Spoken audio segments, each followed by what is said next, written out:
What's up, guys? Brandon Lilly here with the Sorin XB Legendary Podcast.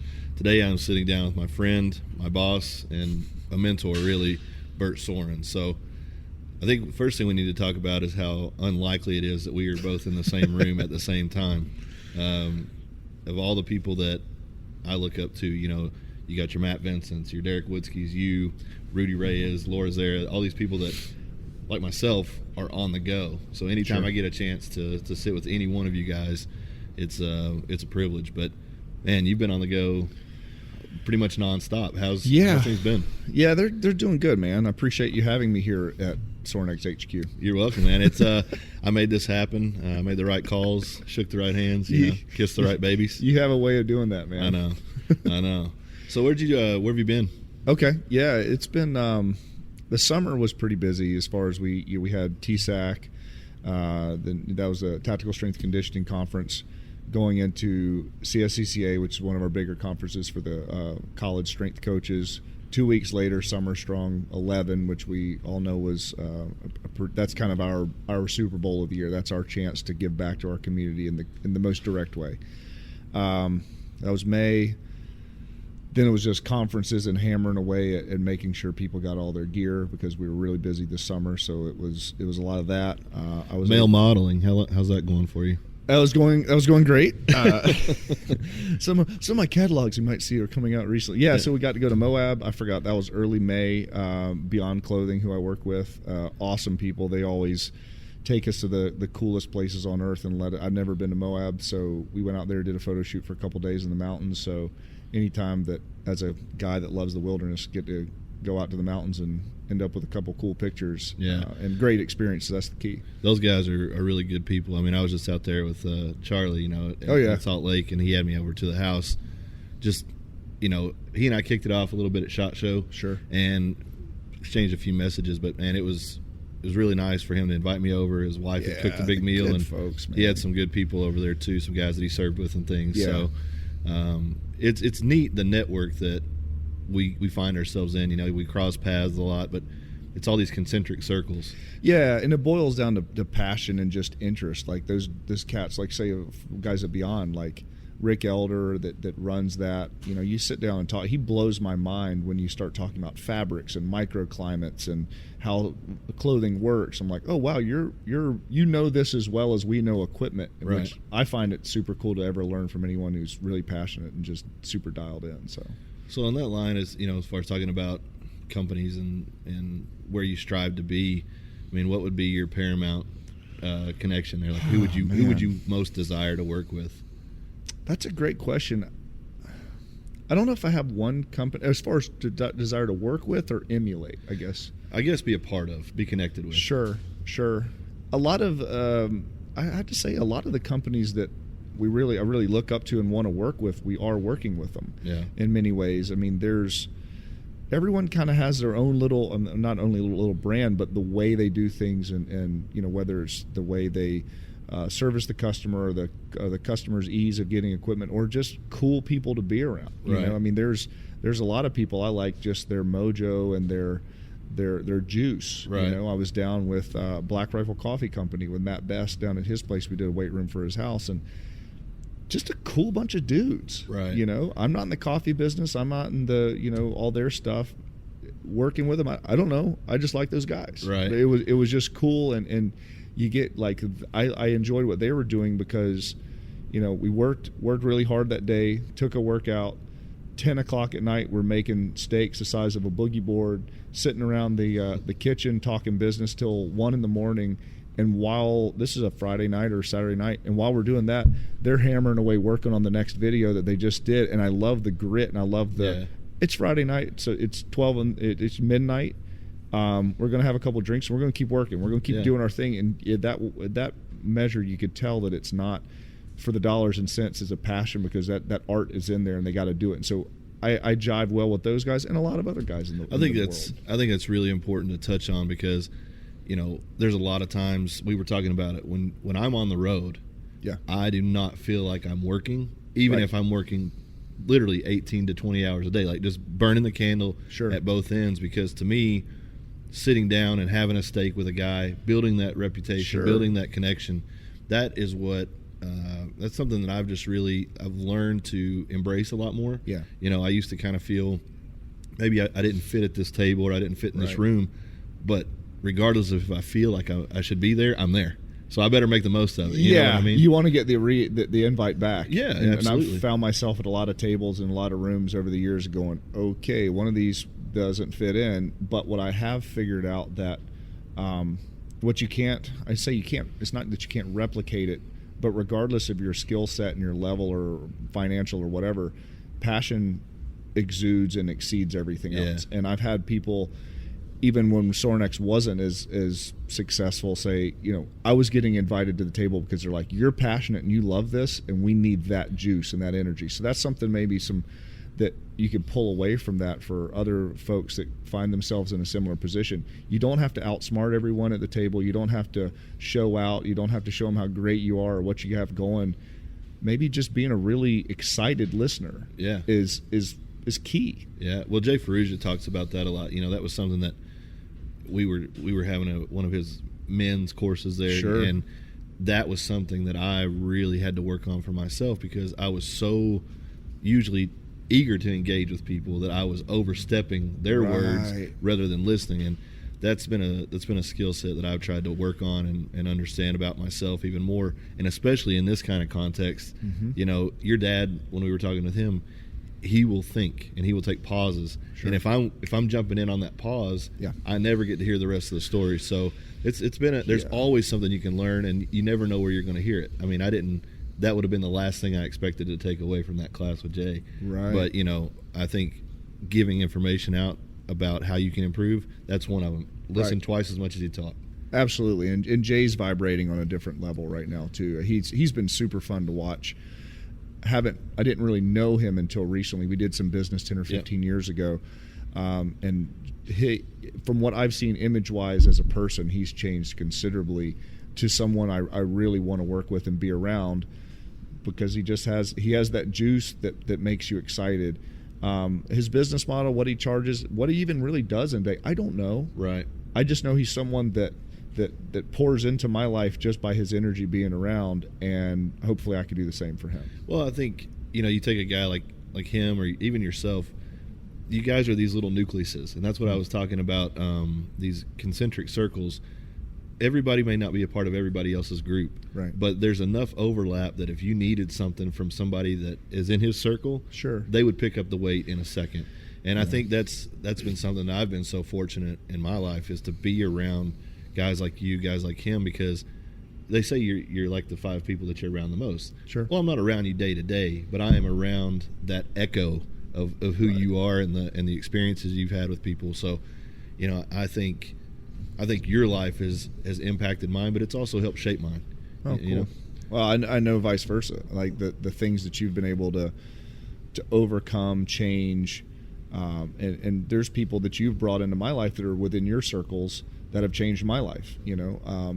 And so that's in my opinion, that's the goal of all this, right? I mean, dollars and cents, that's great, but that's just your ability to keep this game going. And this is the party, is the life. So we talk about this mantra of be legendary and trying to have extraordinary people in your life, extraordinary experiences. What is extraordinary to you? I mean, what defines that for you? What are you seeking, or does it just happen?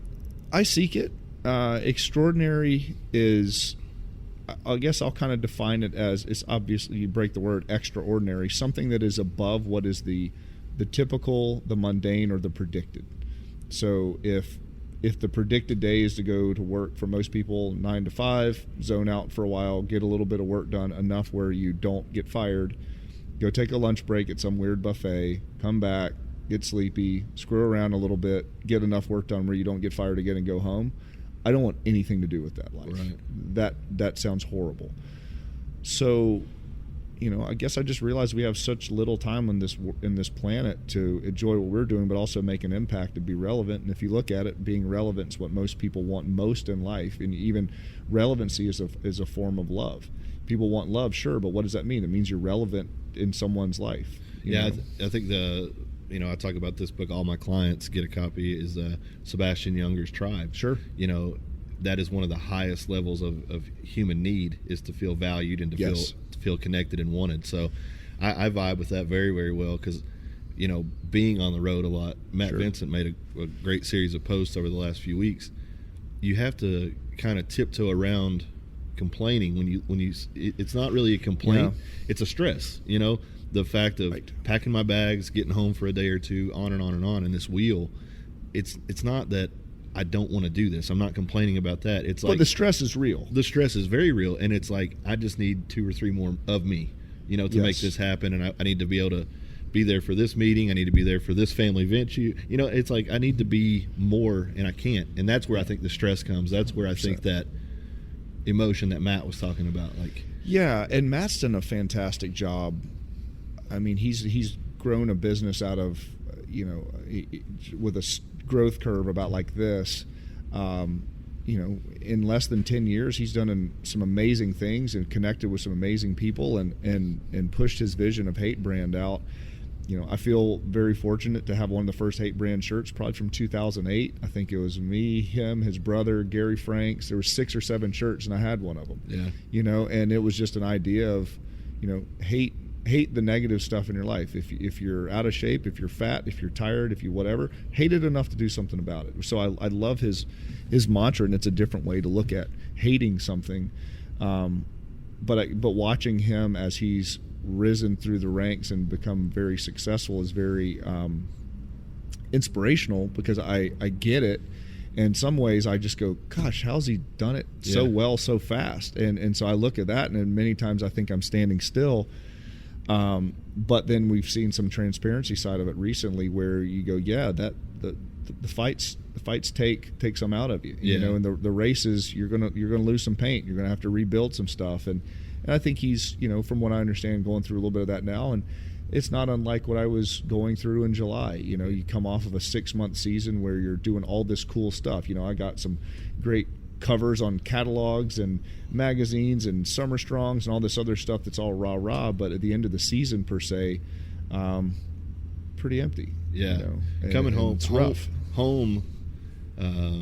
There's a great lyric from Joshua Healy. He says, you know, I'm only at home on the road.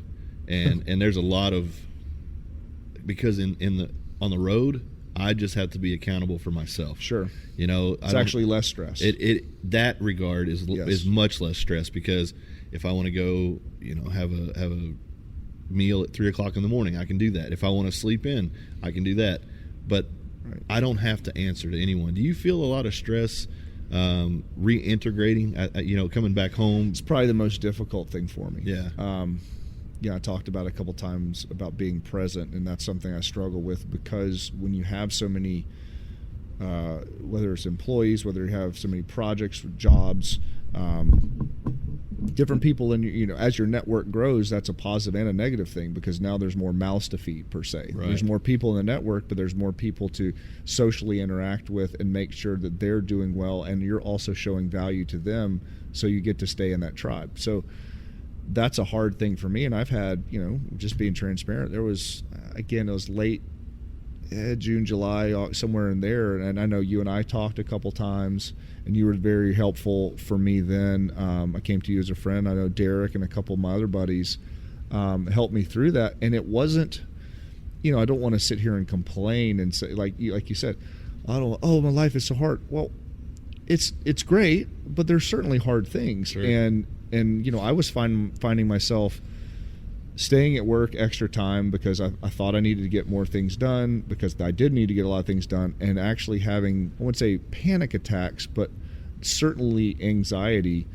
4 or 5 minutes out from my house, heart rate started climbing, anxiety started coming in, started feeling fatigued, and what I was walking into was the unknown. Was, you know, I have two 4 and a 6-year-old kids, awesome wife, but what I was stressing was I'm walking away from jobs that I know that need to be done at Sorin. I'm walking into an unknown. Is a completely crap show going on with 3 kids? Is my wife and best friend going to be super stressed to the point where she hasn't told me all day because she wants to remove that from me? But am I about to walk into a fight that I somewhat created by not being there? Right. And how can I help I'm already out of gas, but I still now need to rally and help. And just that unknown of that, not knowing what I was walking into, became extremely stressful to the point where I wouldn't say depression, but maybe depression, right? And there was those parts there that I just felt completely empty. I saw in my mind, if someone was like, "How are you doing?" The first thing that popped in my mind was the little top right of your iPhone that shows the battery power when it goes into red in the last 10%. That was what I said. They're like, "How you doing?" And I was like, the little red thing. I'm still alive, but I'm not optimal. And it took a lot of different methods to bring that juice back and to recharge, but I had to notice it and recognize it and do something about it, because if I let it keep going, I would have crashed hard. I mean, I texted Matt Vincent yesterday. I was like, "Hey, that's the whole thing about this high performance, high speed life. You crash hard too." Sure. And I think that's something that I am learning to do more of is to do that recharge. Like last night, I was telling you, I fell asleep probably around 8:30. It wasn't like I was knocked out all night, but fell asleep about 8:30, woke up around 10, watched a show, went back to sleep at 11, woke up at, to go get a drink at 3 or something, and then I slept again until about 6:30, 7. Great. It was a great night of sleep for me. And I had every option. I was sitting there looking at things to do, places to go, and I was like, no. You're out of town. You got a free place to stay. The world is your oyster. Exactly. 10 years ago, it's like, let's rage. Absolutely. 10 days ago, probably. But before I got tired. No, but in all seriousness, I'm learning and looking for ways to recharge. What's some of yours? Like, what is your go-to? Well, some things that in this specific instance this past summer that I looked in, a lot of it was talking to friends who are also, some of my friends are very supportive, but some of my friends don't experience the same things. And so talking to them is nice, but it's not as helpful. Yeah. So picking my friends that are really, really busy, stressed, and then going, okay, hey man, I'm going to bitch to you for a little bit. And it's not bitching, but you'll know what I'm talking about. How have you fixed it? Kind of like we're doing now. Yeah. Part of it was meditation. Part of it was reading the Bible every morning, first thing, because I wanted that positive influence to set my stage in my mind of something bigger than myself that isn't circumstantial, based upon the things that I dealt with every day. So I was waking up before I moved. We'd go to the Bible, boom, read a page on Proverbs. Proverbs is a wonderful book for a business person. Pray from there. Get up, wouldn't touch my phone yet. Get up, walk outside, get in the hot tub, and I would sit and I would close my eyes and I would try to get in a meditative, sleep-like state, to the point where all I did was try to take in information just from my ears. And if I felt the breeze on my face, I wanted to feel it, smell what I thought was maybe happening, what was blooming, what wasn't. Is there a fire somewhere? Do I smell exhaust? Listening to birds, which direction is that? Which way is the wind blowing? And just meditate on that with my eyes closed, because I'm so visual, I had to shut that off. And almost be in a sleep-like state until 5 to 10 minutes later, when I opened my eyes and I felt dialed. I felt ready to attack the day. Yeah. Also, by doing that, I warmed up my core temperature. My joints felt better. I stood up. I'd walk in, take a shower, get out, start eating coffee, boom, and then the routine started happening. But the idea was not to hammer it straight out of the bed, but to recalibrate the system right away. That was huge. Talking to, like I said, to my support group. I went at least 30 days with no heavy axial load as well in the weight room. Yeah. No squats, no deadlifts, and no reps under probably 15 or 20. Right. And I did that intentionally because I wanted to reduce CNS fatigue. And so it was really kind of sissy pump up bodybuilding style stuff, almost like backstage ready for, Yeah. Did I get a little weaker? Maybe. You know what? My back felt really good for once. My hips felt really good for once. And so I just tried to reduce the CNS fatigue as well. And then Cal Dietz, who is basically Yoda, I talked to him. He actually sent me a biomodulation machine that basically electrodes that you stick to your vagal nerve and reset your nervous system.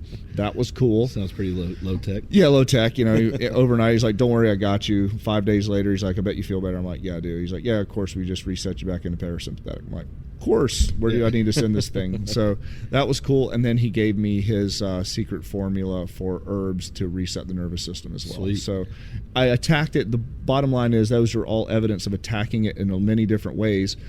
It sounds like a lot, and it was. But guess what? It took a lot to get to where it was. Yeah. And so it's going to take a lot to fix it. And 30, 40 days later, it felt like a new man. And now we're back in the fight. How much advice, guidance, direction does your dad play in your life right now as far as navigating these hardships or these pitfalls a little bit? He listens more. Yeah. A lot of the parts and pieces that he instilled in me were the earlier days. And I find, so he plays a big part, but it's the stuff he said 20 years ago and the things he taught me when I was a kid that are playing a big part as truths to be held self-evident right. versus going in there every day, "Hey, Pops, I'm going through this right now." There's not as much like, "Hey, this is how this works," of, "Man, I didn't know that. Right. That must be tough." I think it's something that I've gained later in life that I didn't have in my younger life. Sure. My dad was always on the go, out the door at 4:30 in the morning, home at 6:37, shower, dinner. Yep. I'm in bed as a school kid. But I've always felt struggle to talk to my dad about the things that I am. I mean, it's a struggle to talk about the struggle because my dad's a Terminator. I mean, right. He has that saying, you can't whoop me, whatever, but it's, I tried to think about, honestly, the times in my life that I've heard my dad complain about anything. Right. And I cannot think of it. Different generation, right? It's something that is just so hardwired into their psyche. If you got a bill, pay it. If you don't have the money, figure it out. There's work everywhere. I don't know how many times I've heard my dad say that. You need money, I can find you the work. You know sure. what I mean? Might not find you the money right away, but I'll find you the work. Sure. And it's just crazy to me how I relate to you so much because I can talk to my dad about my life, and it's just like he's looking at a chemical chart. He doesn't understand what I'm talking about, why I have emotions, why I like, You cried? Yeah, exactly. So every day, Dad, thanks. But how do you change that for your kids? How do you, and not to say that your Sure. dad was right, wrong, whatever. I just think as men, there is a change in what being a modern man is. Yeah, it's interesting, and the pendulum is certainly swung, and it kind of it oscillates. But I don't know. Maybe we have to decide: is the man that we're trying to be right now the same man that's going to be effective for our kids to be in 10 or 15 years? And I hate to say I haven't put a lot of thought towards that with my sons. Right now, it's just been to get them to talk about, to where we could start having conversations. And Ezra's now 6, so now the conversations are going beyond dinosaurs and things like that. And how he feels. How did someone talk with him at school? How did that make them feel? He had a little girl at school the other day kind of call him a name, and he's never been around that. Everything's been pretty positive, and hey, you're not like kiss his butt like you're great, but like it's been pretty party rock on, Wayne, And he came home and I was like, hey, how you liking school? And he goes, well, a girl called me whatever, and it was like super benign, but he didn't understand. Why would you call someone a name? Why would you make someone kind of feel bad? He didn't understand that, and it broke my heart because that's my little guy. But I realized that also the world isn't going to be kind, and then so you kind of go back and forth between well, screw her, kind of thing, and or and the route that I eventually took was, hey buddy, well, maybe she's having a really hard time, maybe her home life isn't great and she feels the need to act out and to call someone else a name. Let's pray for her because maybe her life could be better, and you be the shining example to her how to handle things. That's what I came up with. Good idea, bad idea, I don't know, but I kind of wanted to show him, or that you don't have to be a victim, and you could take control of the situation. And maybe if someone's barking or they're hating, and we see it online. We kind of we were talking about the other day, is people that are usually haters or saying a bunch of negative stuff. It's a reflection of how they feel about themselves and how they feel about their life. Maybe not even themselves, but their life and their situation. And I used to get mad, and I used to want to fight back. And now I feel bad for them. Right. I feel bad and go, wow, if you have that much hate in your heart, I'm sorry that you feel that way. If you want to MF me that bad and you don't know me, I no longer take an offense to me. I feel sorry for you, because your life in many ways must have been so bad that makes you that hurt dog that's barking so hard at everyone. Yeah. If I could help you, I will. Otherwise, stay out of my yard. How much do you think that your role as the boss comes into your home life? I mean, do you, I think my dad was probably guilty of that. He ran our home like a business. And, I don't see you as that guy. I see you. Yeah, I could fall into that position, though. Yeah. I do, unfortunately. That's when I'm at my worst. Yeah. When I run it like a business, because I have to remember 4-year-olds don't work for me and they can't be held accountable to the same level as someone who's been here for 10 years that's paid a good wage. Right. Well, it's hard for me to do that. How long have you been married? 8 years. Okay. So how much have you changed through that, and how much has Leslie been a part of that change? She's been enormous. I mean, she's been one of the best things that's ever happened to me as a man, because she helped me, and it was through her high standards. She is a rock star, by the way. She's fantastic. Let's just be. She is a rock star. She looks like a rock star. She talks like a rock star. She is absolutely one of the greatest human beings alive. But well, thank you. I think I agree with you. I think she might be the real nucleus of all this, right? She, in many ways, unbeknownst to her, and maybe unbeknownst to me as well. And because she's the one I come home to, worn out, beat up, bloody, and she's the one that supports and talks. I mean, she's a professional counselor, so she knows how to listen. She knows how to, certainly better than I do. Right. And that's huge. And so that's, yeah, she's enormous from that perspective, because I think I talked about it at Summer Strong, the grind. And I know it's easy to say that you got to grind. Yeah, you do, but grinding, is, in my opinion, is an intermediate skill. Right.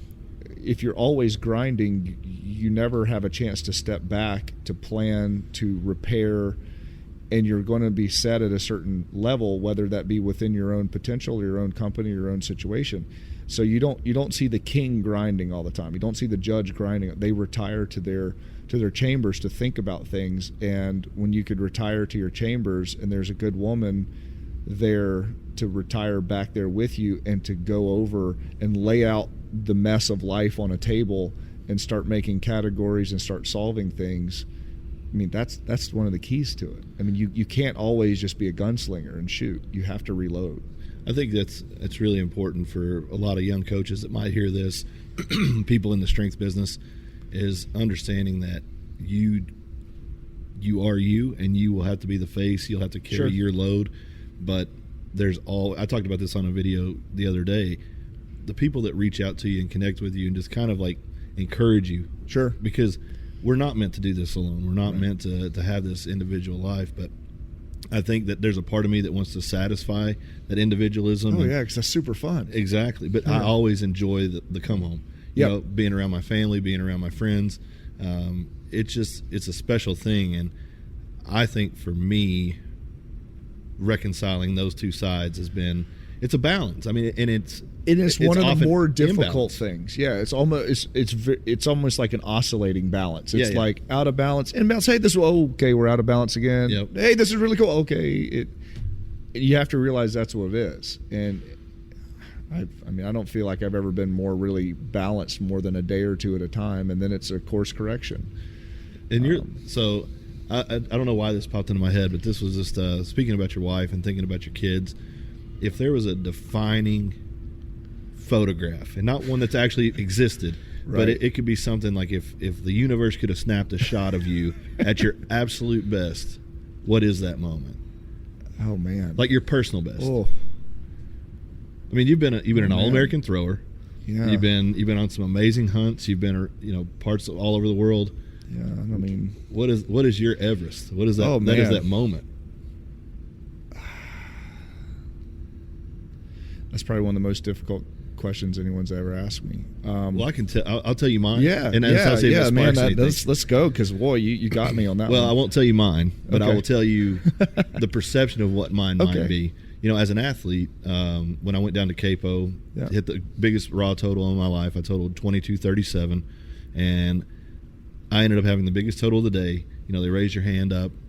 That was what most people would have perceived was the high point of achievement. Sure. But I think internally I was really nearing the point of broken. Sure. I'd traded everything literally for that moment, and while it was an awesome moment, while I would not give that moment back, Right.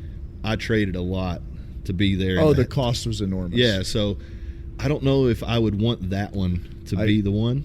I certainly wouldn't, and that's why it's so difficult. Is it, I guess you could say, okay, I was an athlete. Well, was it an Olympic trial or a amateur world win or a whatever?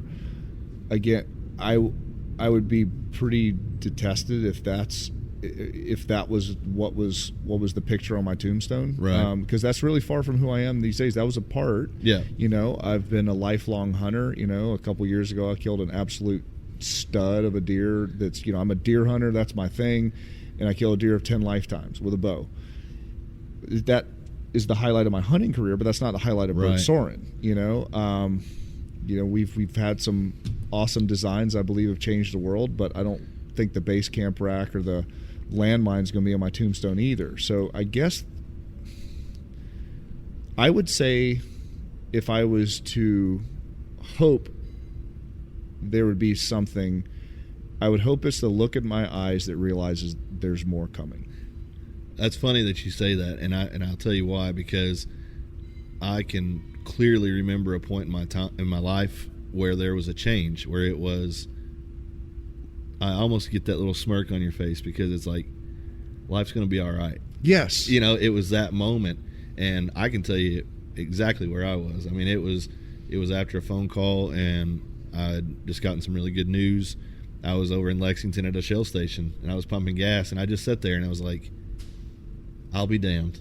Like, all that is definitely going to be worth it. Yes. And that's exactly, I think life, if you're lucky enough, if you're fortunate enough, if you work hard enough, you get to a point where it's not a financial thing. It's not it's just something that it is a piece. It's the moment, or exactly. It's it's the moment that you realize that this is going to work. This is going to, and I think you've talked about in my cave, I have the wall of all kind of highlight pictures, and some of them are just beautiful pictures that inspire me.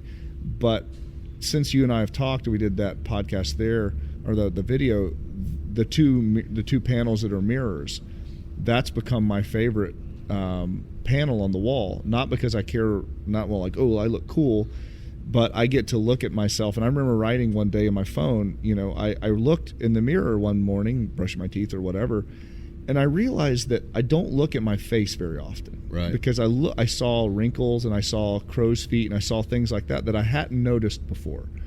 And I was like, man, you're getting old, dude. And I was like, oh yeah, you're 41. And I was like, you look different than last time I looked at you, which was really looked at, might have been 10 or 15 years before. Sure. And I go, wow, you're getting old. And then I look closer, and now it's sounding weird, but I look closer, and I looked in my eyes, and I go, oh, I remember those. Yeah.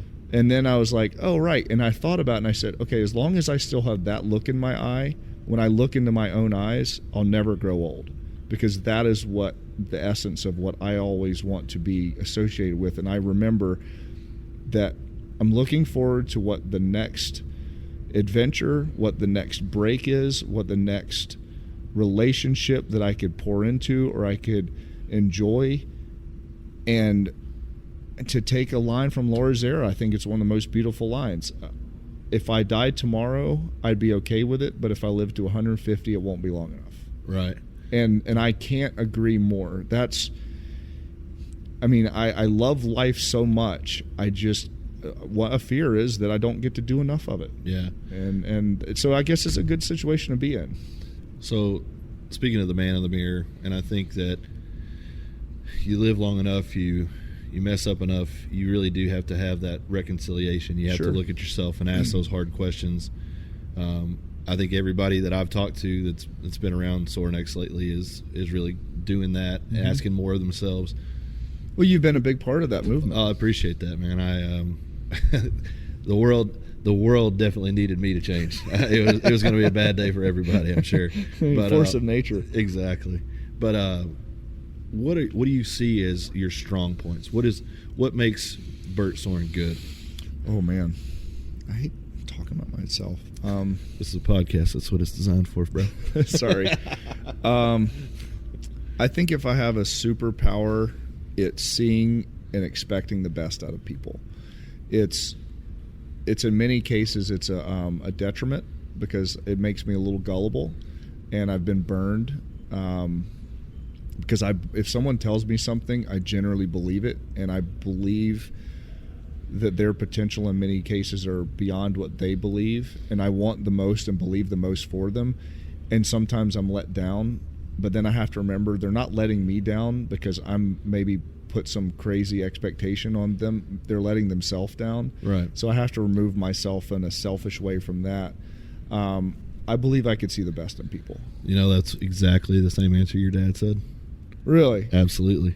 Huh. Yeah. He looked straight at me, and he even said that. He was like, he's like, you haven't even scratched the surface yet, kid. That's exactly 100%. What he told to me. Yeah. And, when a guy like you says that, or when a guy like Richard says that, I was kind of taken aback by it, really. I'm sure if you listen to that podcast, wow, there's a significant pause in that moment, because I was like, goosebumps, on the verge of tears, on the verge of thanking the guy, hugging him, whatever. It was like, when somebody like that says it, it's a powerful thing. But on the flip side of the good, what is your fail? What is your fail point?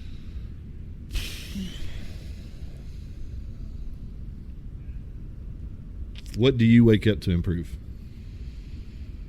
Being there enough, and I try to be there for everything and everyone, and I just can't. Right. And I that stresses me, and maybe it's time management, maybe it's organization, maybe it's the tactics of it, because I truly do believe I do want the best for people. I want the best for me as well. I'm big on number one. Right. But I know that I don't go out to hurt people. Right. And so I don't question my motives.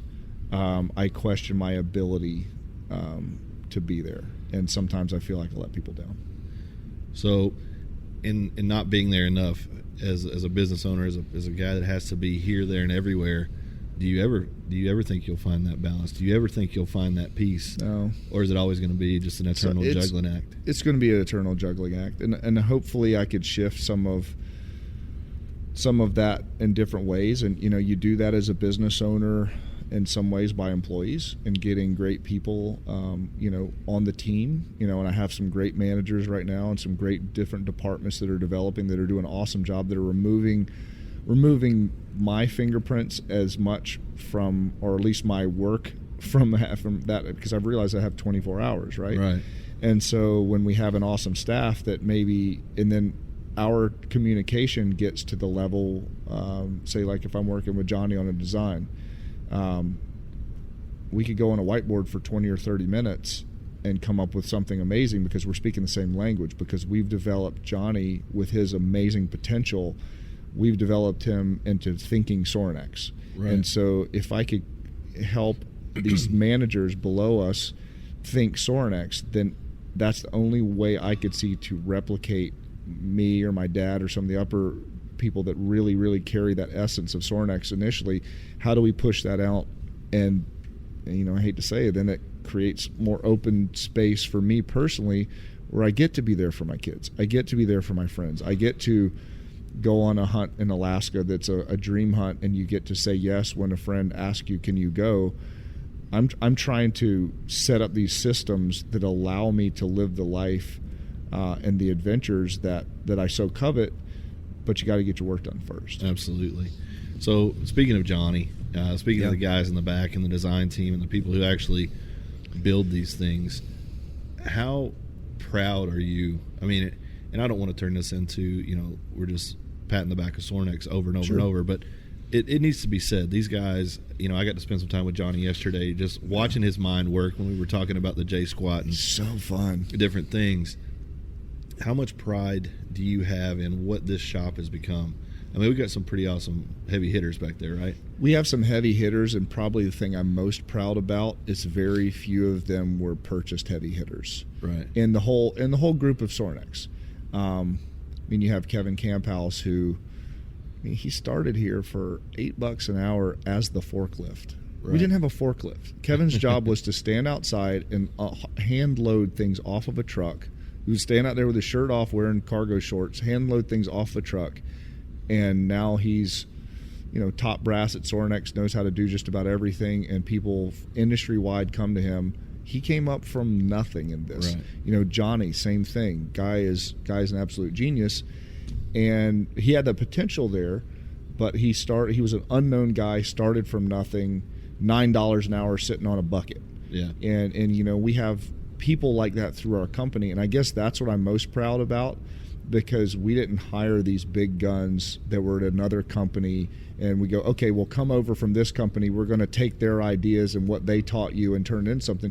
We're okay with doing that, but the ones I'm really, really proud of are the ones that were the complete underdogs. No one saw it, and now they're such an integral part of our business. It tells me that we're able to help them develop as a person, and when our employees buy a house. Right. I love that. And we had one purchase his first house this past week, and more and more of them are being able to do it. And so what we realize that, top level, my dad, me, Nelson, whoever it is, we realize that Sorin as a battleship is making a difference in these people's lives, and their lives continue to get better. And in many ways, you're kind of taking that ragtag team of nobodies and Bad News Bears, 100% Bad News Bears. It's total 70s, 80s movie style. We're taking a group of, certainly not the A-team, the long shots, the total long shots, and then disrupting the industry. And the thrower inside of me loves that, because I was used to, I was the walk-on guy no one expected,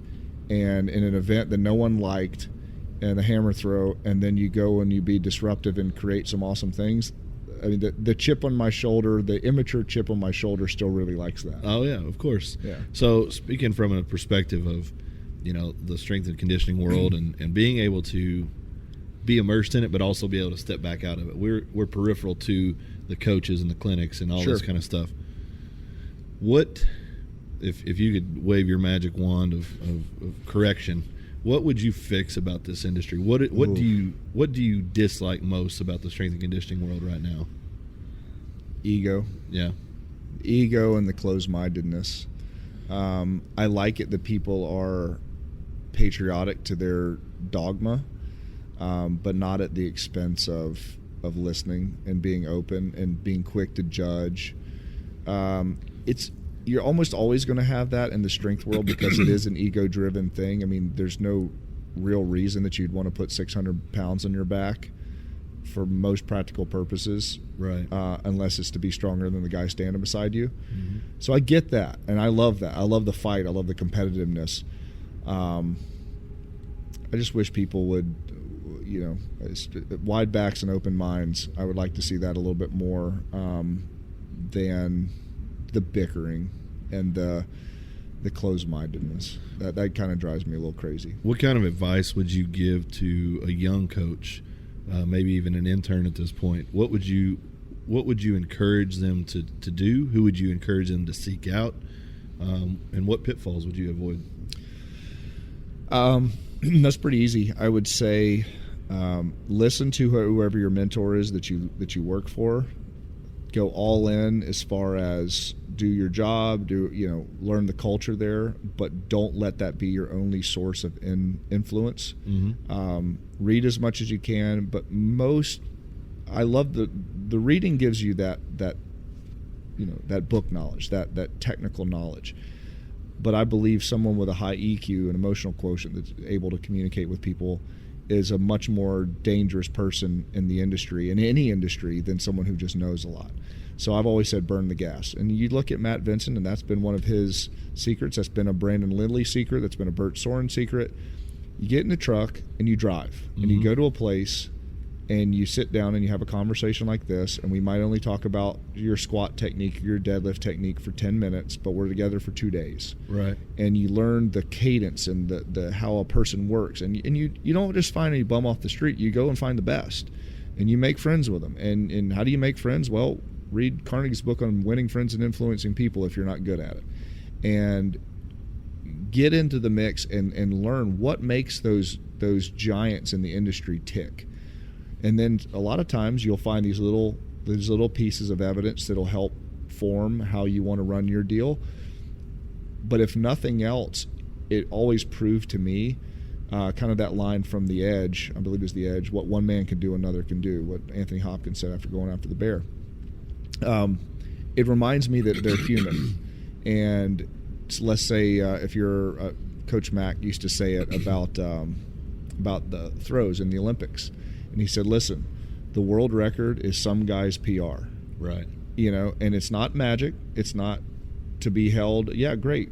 86.74, world record in the hammer. Guess what? It's by a guy named Yuri Sedek. He's not 12 feet tall. He's a little bit shorter than me. He's not a 500-pound power cleaner. He's strong. But so you start breaking down and you go, oh, this is doable. This is what one man could do, another can do. And, oh, you deal with the same things I deal with. You're frustrated sometimes. Maybe you're afraid to train or compete sometimes. And you start learning all that. And then it opens up channels to be successful. So I would say the young people, yes, hold and respect those people in high regard, but track them down and learn how they're doing it, and then be valuable to their life. And if that goes back to just being a very supportive person, whether you got to load the bar, whether you just cheer, whether you spot somebody, whatever it is, become valuable to them, and go on that adventure. Don't just be fed through a tube by one person. What do you say to someone when they meet their mentor, meet their idol, and they don't live up to the expectation? Because that's happened. It's been most of the time. It does, and in some ways I've learned to appreciate it in that, like what you're saying, you can kind of narrow them down to they're human. They're not this superhuman individual. But a lot of times we start to analyze the character flaws and overlook the process of what made them great. I mean, right. We all have flaws. Of course. But if you can find and differentiate, yeah, that's not really that cool, I'm going to push it to the side, but still observe the good, you can learn a lot. A ton. You're exactly right. You can't get so wrapped up in, okay, I don't like that guy's music. I don't like how that guy or girl treats their significant other or whatever. And that's also another piece of the pie is just because you're a great coach, great strength coach, great athlete, great lifter, whatever, doesn't make you a good person. Yeah. And realize that, but that goes back into that being human and go, okay, although this person squatted X number of pounds, he's a jerk. Great. I don't want to be like him, but I like the things that he did preparing for that heavy squat. I could take that away from it. I could respect that portion. I could still be respectful. I could be a nice guy. I could be valuable to him. Maybe even I have something in life that person doesn't, that I could show value to them to help them in their life. Then it could be an economic trade. You help me with my squat. Maybe I could be here for you to help you with your relationships or whatever it may be. And that's how relationships are built. I think it's a very valid point. I mean, you get into this one-track mind of I just want to gain, I just want to gain, I just want to gain, and you get out of sync with yourself, because I think it's a lot of give and take. It has to be. And longevity is built upon that. Yeah. I mean, I think as a young coach, the advice that I would give is very much like Bert said, find the people that you want to emulate, read the books, understand, be a master craftsman of whatever your field is. But at the same time, I think it's important to observe people that you may not agree with, just as much as the people that you do agree with, because I have found through challenging my beliefs rather than just reinforcing my beliefs, I ended up with a pretty different belief system. 100%. I think I wrote down something you said 2 or 3 years ago. It says, "Don't remain dogmatic in the face of alternate information." Exactly. You know, and that's a part of the growth. Yeah, you want to hold to your convictions, but audit them at times. Yeah. And put them on the wall and see if they still stick. Because if we believe the same thing we believed 20 years ago in all levels, have we really grown? I don't think any of us got it right 20 years ago. Right. I didn't, for sure. Yeah, sure. So let's change direction here. What excites you? Not day to day. I mean, sure. Let's talk big picture here. Yeah, sure. You know, growth, new adventures, and whatever that is. PRs. Where do you want to go? What is the number one bucket list spot for you? Geographically or geographically? Oh boy. I wanted to go to Alaska for a long time, and I've been very fortunate to go the last few years, and it's been amazing. I'd like to maybe hunt high altitude in another country, maybe in Asia or in Europe somewhere. You know, I like that just because of just the rawness and the physical and mental challenge that would be. I don't know if I'm good enough for that, and that's what still makes me question that. Who would you, of all the kind of the end guys right now in the hunting world, who would you like to hunt with most? I think Cam would be fun to hunt with, partly because not because he's so popular, but because he's so passionate. Yeah. And if someone is dialed in that much of their life and is that eaten up with it, I love that. I love someone who is so one-track focused on the adventure of it. I feed off of that. Yeah. I feed off that passion. Do you believe he's as humble about his hunting capabilities as he you really think so? I don't know, man. I think he knows he's pretty good, right? Yeah, right. And that's part of the attraction too. I'm generally not attracted to people that are bad at stuff. Yeah. You know, I'm looking forward to hunting with Kip this year. You know, I if I was to hunt with someone, I want them to be better than me, someone I could learn from, but someone who has the passion and then also wants to sit around the fire that night and talk about maybe some of that stuff, but also other things that they're passionate about. You generally don't find someone who's very passionate about something and just cold on everything else. They're generally passionate people, and those are the people that turn my crank. Yeah, I think Cam, he's operating at a different level than most people. I mean, sometimes in as many amazing athletes as I've been around. Well, I'll tell you this: I got to run beside him for about one step in Park City, Utah. You held on that long? Yeah, it was. I happened to stride with him for one stride, right. But he had to tie his shoe. You passed him. He passed you again. No, there was no me passing him at all. I'll tell you what happened. He high-fived every single person at the starting line of this race. I did a trail run in Park City, Utah at the Snowbird, I think, or his Bluebird, I can't remember. Yeah. But anyway, he high-fives everybody at the start line, and it's just assholes and elbows. Yeah. I mean, he comes up around the side, and I was like, it was almost so amazing to see. I mean, you got to remember, this guy's 51 years old. Obviously, he's a guy that I look up to and respect as a hunter, and, seems like a fantastic And you guys guy. are friends. Yeah, and the guys that I've talked to a few times, and just been super, super intelligent, super insightful. But, man, to see him in his element like that, oh yeah, I couldn't imagine what it would be like to see him on a hunt. Right. And that's the interest to me too. I would love to hunt with him. I think I would slow him down. And that would be a problem for me. I feel like be a jerk, yeah. I know I would.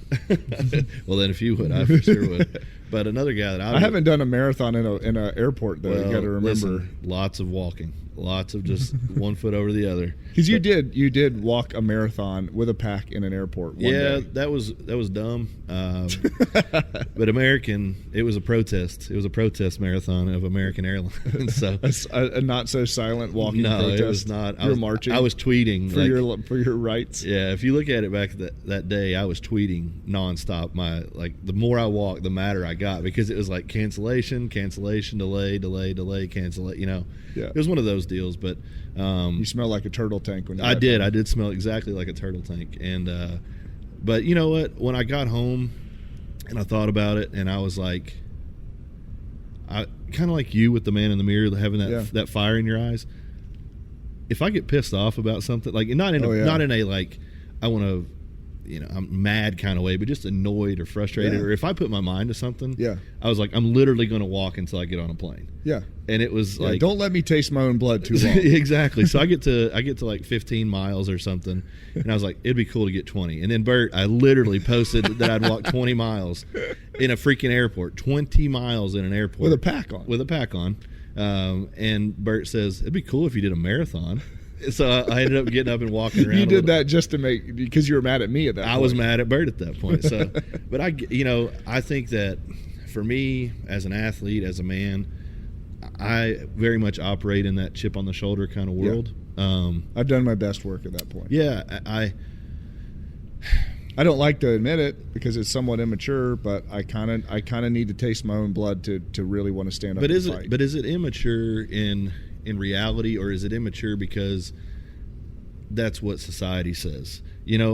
Society says that I'm a bad guy because I lift big weights and I have certain viewpoints. I don't really feel like a bad guy because I believe it's chivalrous to open a door for a lady. Sure. Those kind of things. But you have neck tattoos. You can't do that. Exactly. And the older I've gotten, the more that I feel like looked at myself for who I am. Mm-hmm. Wear a damn fedora if you want to wear it. Like, wear all the fedoras. Wear all the fedoras. Put a little color in your life, as Rudy Reyes says. We're going to come back to Rudy in just a second, but it's like, I don't care what anybody said at that point because I felt happy, and I felt good, and which makes you one of the strongest people I know. Well, thank you for that. That really is what it boils down to. Yeah, but I think for a long time I was a kid that wanted to wear the right shoes, the right shirt. Of course. Because when I was a kid, there was a shoe store called Kenny's Shoe Store. Mm-hmm. They were an off-brand shoe store. They only sell the right shoe. Well, yeah, they were an off-brand shoe store, and I remember wearing those shoes, and I was so happy to get them until I went to school. And then they weren't the Jordans. They weren't this. They weren't that. Yeah, the Sky Jordans. Yeah, the Air Jordans. And my mom and dad, they were happy to give them to me as a birthday present. They were busting their ass, and I remember thinking, okay, cool. I'll wear these out and I'll just forget about it. And then the next time my shoes comes around, it'll be something else. Same exact pair of shoes, same exact color. So it was like, man, this kid is not only poor, but he's stupid because he got the same shoes again. But it was like all those little things that just kind of alienate you. And it's like, well, if I can't change this, I can sure beat your ass at basketball, or I can do this, or I can do that. I think if you want to get down to brass tacks, that fuel, that fire, that anger has been a strong point. So I don't view it as a negative. My anger has definitely been a negative in my life at times, but the anger that I'm talking about here, that chip on the shoulder kind of mentality, if I lose that, I'm done. Yeah, I agree. It's hard even from a lifting standpoint. It's still a little bit hard for me to I guess really thinking about it, I've always enjoyed lifting. I like it, but to really push that last 20%, it generally always works upon a chip. Yeah. Because I don't like pain that much. Right. I don't self-hate. I don't want to have to feel the pain. No, I'm pretty cool with not hurting. But if you say I can't do it, or you're gonna shove a little bit and blow up, I'm gonna figure out a way that I'm gonna be in the ring with you. Maybe I'll win, maybe I won't. That's right. But I'm not gonna sit back. But that's where a good training partner comes in. That's where the group mentality comes in, because by myself it's work. I think you touched on something really, really important right there. It's not, I don't have to win every battle. No. But as long as I'm in the fight, I'm feeling pretty good. Oh yeah. I want to mix it up. And I really think that's what life boils down to. Yeah. For me, if you just want to simplify life, keep me in the fight. Yes. If I ever feel like I am not important, I don't have a purpose, I don't have people that value me, I'm no longer in the fight. Yep. And not to say back to the relevance. And not to say that you can't get back in. Sure. But even if you're still trying, then you're getting back in the fight. Right. And don't remove yourself from the fight. And that's, Derek and I were going back and forth the other day, just on some different ideas and kind of philosophical Derek Woodsky stuff. Yeah. And we see it at times. There's folks that have tons of money, and it might just be people on TV or whatever, but we all know those people as well. like me. Yeah, Right? like you, yeah. I mean, Exactly. Brandon, Okay, thank you. Just wanted I'm to glad clarify. you're able to park your jet out there today. Yeah, thank I'm glad you. we opened up that field. And you, as the, there's a certain amount of money that certainly helps. Right. It reduces stress. But at a point where there's so much financial wealth that you almost lose relevance, I would think, of what I've experienced and seen. Because at that point, nothing else matters. Nothing matters because there is no fight. There's Right. no struggle. There's no getting in the ring. You don't have to get in the ring. You own the ring. And after a while, I think that humans need the struggle. They need to question, and they need that question and answer exchange, which shows relevance. Otherwise, that's where depression sets in. That's where I believe you see some of these, movie stars, rock stars that have everything. There's suicide. There's other things, because at what point is there really a fight anymore? Right. And or you lose look yourself. Yeah, You lose yourself. Yeah, I mean, I'd like to be financially secure, but I don't want to be so filthy wealthy that I lose the fight. So here's something my dad always told me. He said there's 3 types of income. There's the income where you just have to shovel shit and suck your whole life to make a living. He's like, that's the reality for a lot of people. Sure. There's a second income bracket in the middle, but on the third side, you can do anything you want. Right. The middle ground is where you've done enough to where you don't have to do a whole lot of what you don't want to do, and you get to do a lot of what you do. Yeah. And that's a sweet spot. Yeah, it's a really good place to try to be, because I agree 100%. I know people with a lot of money. They're some of the saddest people that I know. Yeah. I mean, like in my circle, some of the people who are most financially well off, because it's always about the acquisition of more. And Sure. that's where a lot of my depression, or I guess you would say depression after my injury, came. I wasn't powerlifting because I enjoyed it anymore. I was at powerlifting because I wanted more. 5 more pounds on the bar, a bigger total, a bigger squat, a bigger this. And it took the fun away from it. Yeah. Yeah. And at some point that's going to happen. I mean, Sure. If you make it to an elite level, you have to perform. It's war at that time. Yeah, I mean, you have to you're perform. going after it. Yeah. But it's very hard to have an injury and then go to the gym and squat 300 pounds and say, oh, I'm really happy with that, because it's not who I was. That's why I don't throw Highland Games anymore.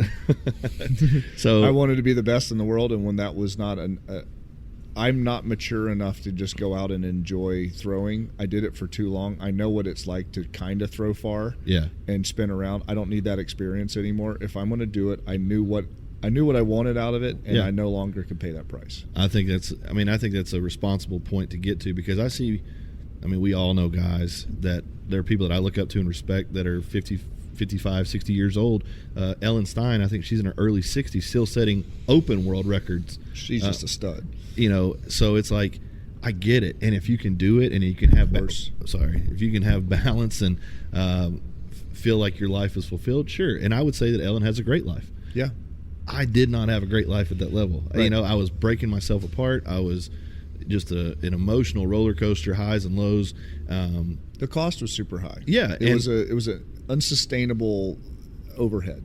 So the thing that I try to tell, and this kind of answers your question I asked you about young coaches, at some point the passion will help you find the purpose.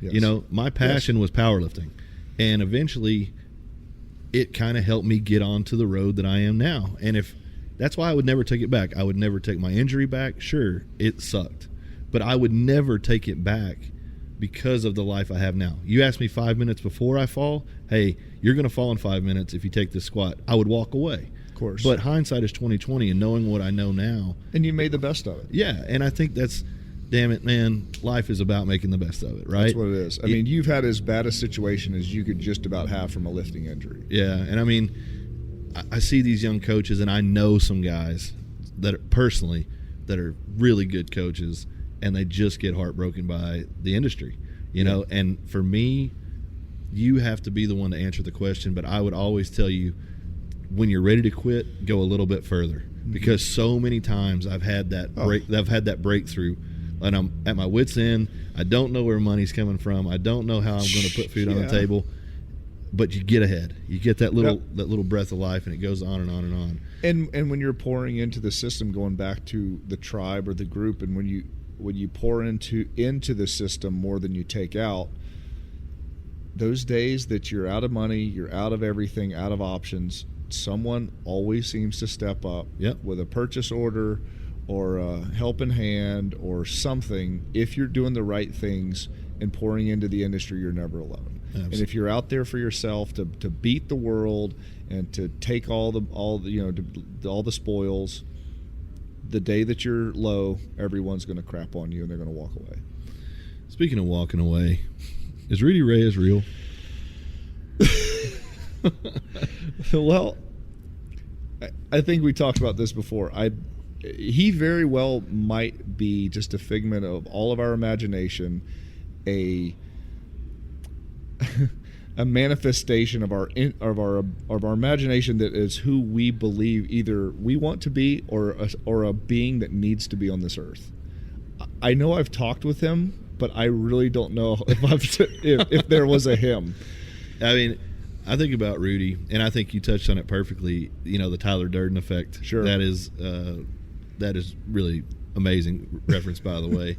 But just to think about a guy like Rudy, he is like air. I mean, he just comes and goes. You get a random text from him, hey, I'm in Mongolia teaching these Tibetan monks jiu-jitsu. It's the craziest stuff. And I just think that Rudy is in some way an identifier of what this Sorin X Brotherhood is. He's just, there's so many people. It's like atoms, this energy just spinning around itself, and it comes and goes. And just like us sitting here, literally, how random is it? I've been down here before, and you're like on a hunting trip, you're on a business trip, you're this and that. I mean, I always feel so fortunate the times we do get to sit down and talking like that, and Rudy and all my friends that I've gotten through Sorin X. So I just want to end this on a fun note, talking about Rudy and all that he is. But really, Rudy was sent to this earth. If he is actually here in physical state, he was sent to this earth as a gift to the rest of us. What if he's just a hologram? That's all. He really is. He's like the Obi-Wan Kenobi. You're a hologram and a center mass bell. But I think the center mass bell is real. I don't know how it keeps traveling. I know, man, all over the world. But yeah, man, he's just something. And we kind of talked about one day, unfortunately, we're going to wake up and he'll be gone, and we'll wonder, was he ever really here?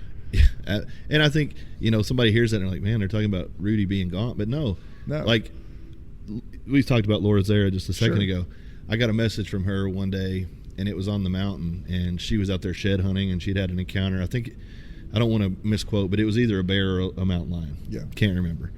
Pretty bad, large carnivore. Pretty scary situation. Sure. She's talking about, she's posting pictures of her boot being gone, and she's bleeding on the snow, all that kind of stuff. And typical girl stuff. And she literally messages me, and she said, if I don't message you in a couple days, know that I was the happiest I've ever been. And I've had that same conversation. I mean, I get emotional talking about it because I've had that conversation with her. I've had that conversation with Rudy. I have felt those things myself in my own way. And it's like, that is a really beautiful paradox. Yeah. The idea to hear from a friend or to feel that yourself, that if it's right now, I'm happy. And I think to me, that's as successful as I've ever been. Yes. And how many people could really say they've lived to that level? That's what we're trying. I know 2 or 3. Yeah. 4 maybe. Absolutely. And that's the beauty of it. That's that rarefied air. We talk about that thin air. Yeah. I hope and pray that people get to sniff that for a second or two in their life, and it's not at the end of their life. But someone like a Laura or a Rudy, or and you at times, and I'm trying to get there, that if that's the air I get to play in for even 10 minutes of my life, what a beautiful life. Summer Strong 12, come sniff Rudy. Well, listen, man, it's been an awesome time this morning. We've covered a lot of ground. We talked a lot about a lot of things, and I just want to thank you for everything that you've done for my life, for being a friend, for being someone that when the phone rings on my end or you answer, it's always a pleasure. Thanks, Brandon. Likewise. All right, man. We'll talk to you guys later. Have a great day. Stay strong. Be legendary.